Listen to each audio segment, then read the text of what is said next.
Hi friends, இன்றைக்கி நம்ம பார்க்க போகிறது பிரெட் அல்வா. இதுக்கு தேவையான இன்க்ரீடியன்ட்ஸ் பார்க்கலாம். ஒரு பேக்கெட் ப்ரெட்டை நல்லா பிரித்து வச்சுக்கோங்க. 50 கிராம்ஸ் ஆஃப் கேஷ்யூ நட்ஸ் எடுத்துக்கோங்க. 10 ஏலக்காயை தட்டி எடுத்துக்கோங்க. 1 கப் பால் எடுத்துக்கோங்க. தேவையான அளவு கீ எடுத்துக்கோங்க. 200 கிராம்ஸ் ஆஃப் சுகர் எடுத்துக்கோங்க. இப்போ ஒரு பாத்திரத்தில் எண்ணெய் ஊற்றிட்டு நல்லா எண்ணெய் கொதிக்க விடுங்க. பிரெட்டை பொரிச்சுக்கிருவோம். கொஞ்சம் சிம்மில் வச்சு பொரிச்சோம்னா கருகாமல் வரும்.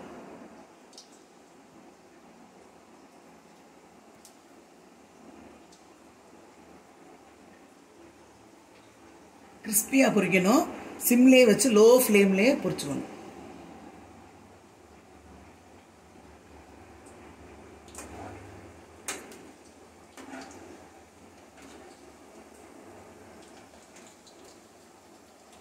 சைட்ஸ் எல்லாம் கட் பண்ணணும்னு அவசியம் இல்லை, அதுவும் நல்லா தான் இருக்கும்.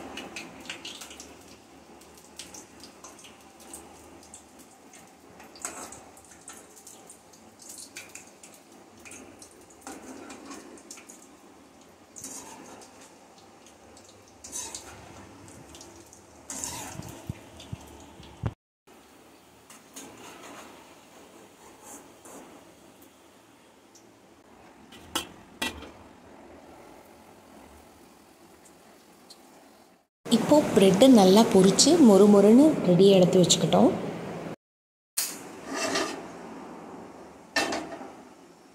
பேனை ஸ்டவ்வில் வச்சுட்டு ஃபஸ்ட்டு ஜீனி பாகு எடுத்துக்கிடுவோம். 3/4 கப்பு ஜீனிக்கு 2 டம்ளர் தண்ணி எடுத்துக்கிடுவோம்.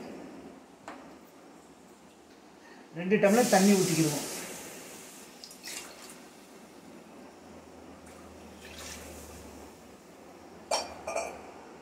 தண்ணியில் 3/4 டம்ளர் ஜீனியை கரைச்சிக்கிறோம். சீனி பாகு எடுத்துக்கிட்டு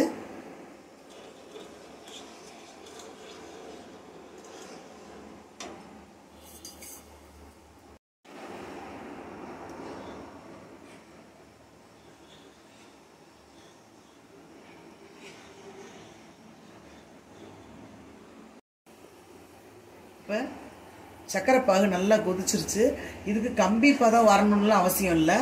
நல்லா கொதிச்சிருச்சுனாலே அப்படியே நம்ம ப்ரெட்டை போட்டு மிக்ஸ் பண்ணிக்கலாம். இல்லை இப்போ நல்ல சீனி பாகு நல்லா கொதிச்சிருச்சு. இப்போ ப்ரெட்டை போட்டுக்கலாம். நம்ம பொரிச்சு வச்சுருந்த ப்ரெட்டை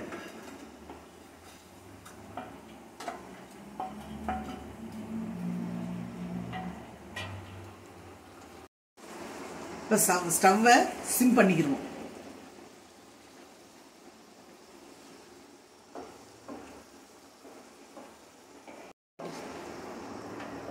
இந்த பிரெட் அல்வாவை டெய்லி நம்ம சாப்பிட முடியாது, அக்கேஷனலாக சாப்பிட்டுக்கலாம். குழந்தைங்களுக்கு அடிக்கடி செஞ்சு கொடுத்துக்கலாம்.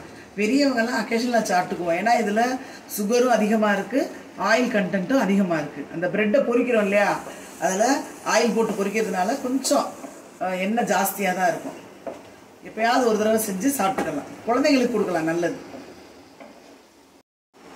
இப்போ பாலை கொஞ்சமாக ஒரு கப் பால் இதில் மிக்ஸ் பண்ணிக்கிடுவோம். கொஞ்சம் ரிச் டேஸ்ட் இருக்கும். இதில் திக்கான பாலாக ஊற்றிக்கிடுவோம்.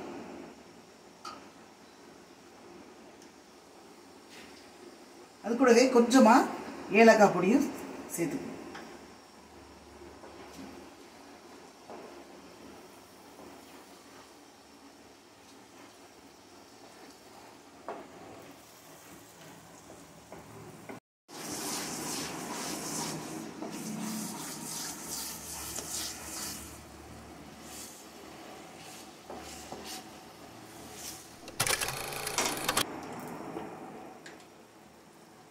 இப்போ பிரெட் அல்வா ரெடி ஆயிடுச்சு. இப்போ இதுக்கு இடையிலேயே நம்ம முந்திரி பருப்பை நெய்யில் வறுத்து எடுத்துக்கிடுவோம். இந்த மாதிரி திரண்டு வந்துருச்சுனாலே ரெடி ஆயிடுச்சுன்னு அர்த்தம். இப்படி பண்ணோன்னா அந்த அல்வா கன்சிஸ்டன்சிக்கு வந்துருச்சு. இப்படி ஒரு ரவுண்டாக அது கையை ஒட்டாமல் வந்துக்கிட்டே இருக்கும். இந்த கார்னர் எல்லாம் எண்ணெய் எல்லாம் பிரிஞ்சு வந்துடும்.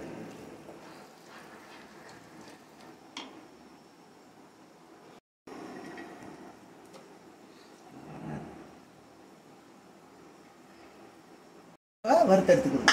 இப்போ ஒரு பாத்திரத்தில் நெய் ஊற்றிட்டு நம்ம முந்திரி பருப்பை போட்டு நல்லா வறுத்தெடுத்துக்கலாம்.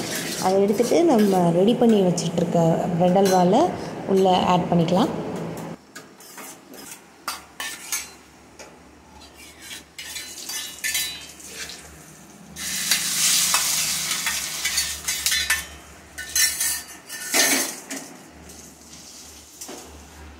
பிரெட் அல்வா ரெடி ஆகிடுச்சு.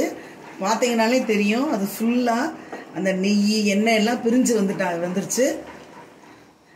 அந்த ரோல் பண்ணும்போது அது அந்த பேனோட சேர்த்து அதுவும் ரோல் ஆகிட்டே இருக்கும். பார்த்தீங்கன்னா அதை பண்ணாலே அல்வா ரெடி ஆயிடுச்சு, பிரெட் அல்வா.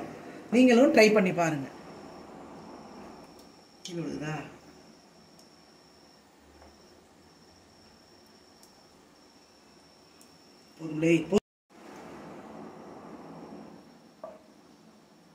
இப்போ டேஸ்டியான ஈஸியான பிரெட் அல்வா ரெடி ஆகிடுச்சு.